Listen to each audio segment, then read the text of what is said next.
आता हे आम्ही राजीनामे आज पाठवलं आमच्या शहर अध्यक्षांना, आम्ही सर्व व्हॉट्सअपवर आमच्या वैयक्तिक व्हॉट्सअपवर पाठवलो। आता आम्ही त्यांना चान्स देतो आहे। आज आम्ही एक लिमिटेड लोक दिलो, उद्या सण पण आहे, एकदम तेवढं त्यांना टेन्शन देणं पण चांगलं नाही, म्हणून आम्ही आज बसलो।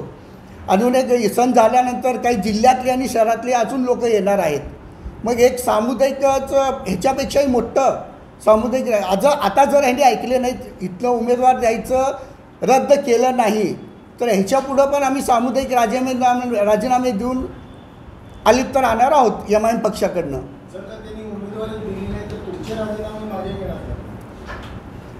ते आम्ही विचार करू। जर उमेदवारी दिली नाही, आमचं मत तेच आहे, पक्षाला विटीत धरू नका, तुमचं उमेदवार आपला उमेदवार येत नाही पक्षाचं, जर उमेदवारी दिली नाही तर आम्ही विचार करू त्या गोष्टीचं।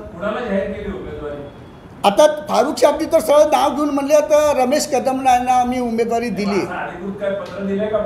पत्र नाही दिलं। मी जनरल सेक्रेटरी आणि त्यांनी अध्यक्ष, आम्ही दोघं बोलत असताना त्यांनी मला सरळ म्हणलेत मी रमेश कदमला सांगितलं आहे आणि पेपर तयार करा म्हणून मी सांगितलेलं आहे, म्हणून सांगितलं आहे मला।